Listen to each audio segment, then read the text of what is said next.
Elite Facts presents 10 zombie films after 1969. World War Z from 2013.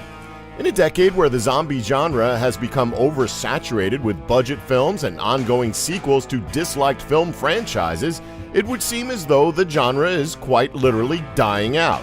Well, World War Z is definitely one to check out, as it takes the time to show how the outbreak starts and how quickly it consumes the world, each country at a time. It's not a perfect film, but it's definitely a fun one to watch. City of the Living Dead: Gates of Hell from 1980. Although not his first outing in the zombie genre, Lucio Fulci manages to do something original with it. This film treads more on the supernatural rather than the unknown and biological aspects that most zombie films have. These zombies are literally from hell and have no interest in human flesh. These zombies just want to kill. They're also written to have more supernatural powers, such as teleportation and causing their victims to hallucinate. Dead Snow 2 from 2014. Although many people would take the first film over this one, it should be said that Dead Snow 2: Red or Dead is one of the most original zombie films to have come out in recent memory. Much like its predecessor, it involves the use of Nazi zombies. This film, however, continues with that theme but also adds in Soviet zombies as the protagonist's allies, as our protagonist has now gained the power to raise the dead as his own army to fight against the undead army. He received this power when a doctor reattached his arm that he lost in the last film with the leader of the Nazi zombies' arm instead. This film is just absolute insanity. Shaun of the Dead from 2004.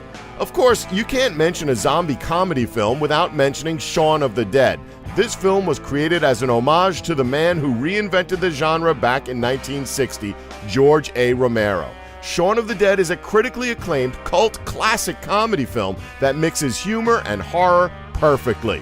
Shaun of the Dead takes place in London as it shows a small group of friends attempting to survive the zombie apocalypse, with the climax taking place at their local pub. It is absolutely brilliant.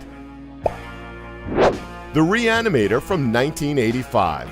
Unlike most zombie films, the focus isn't on the zombies themselves, but is more based on the characters who have created the situation that they're in. Herbert West is a young doctor who has created a serum that has the ability to bring the dead back to life.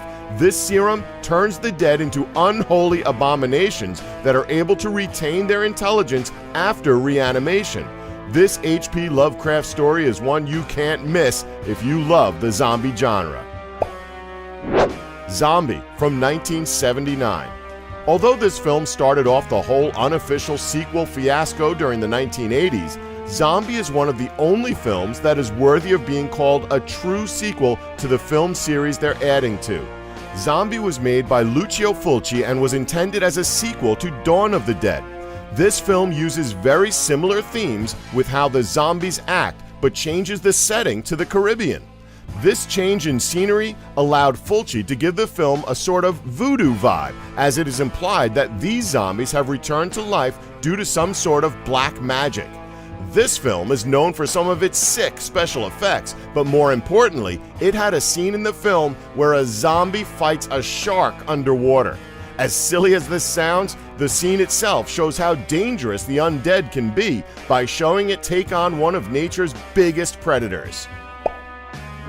28 Days Later from 2002.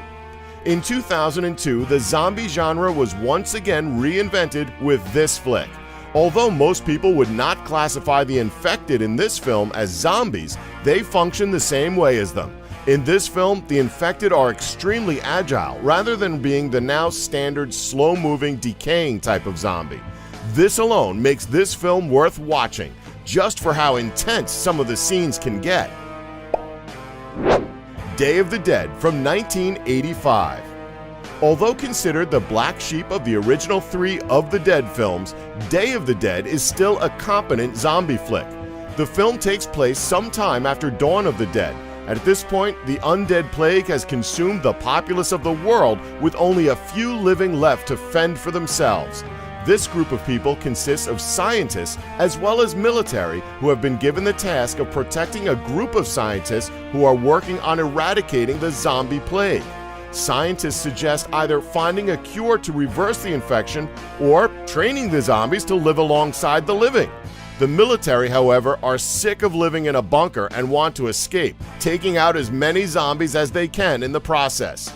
This film features some amazing special effects for its time as well, and it makes the experience that much more enjoyable. Dead Alive from 1992. Released as Brain Dead in New Zealand, Dead Alive is a contender for one of the goriest films ever made. Directed by Peter Jackson, Dead Alive takes place in New Zealand as a zombie epidemic sweeps the country. The reason for this outbreak is because a group of explorers captured an ancient animal called the Sumatran rat monkey, who has venomous bites and scratches that can turn the living into zombies. This film itself is just plain crazy. Dawn of the Dead from 1978. If Night of the Living Dead redefined the genre, then it's safe to say that Dawn of the Dead perfected it. Dawn of the Dead follows a group of people who are simply looking for a place to survive the incoming epidemic. On their journey, they find a shopping mall which is crawling with the undead. What makes this film so great is the message that George Romero is putting across to his audience by saying we're all essentially zombies, as a majority of us are drawn towards consumerism, as well as the fact that everyone looks like zombies when they're shopping anyway. Thanks for watching another amazing video, folks. Subscribe for more from Elite Facts.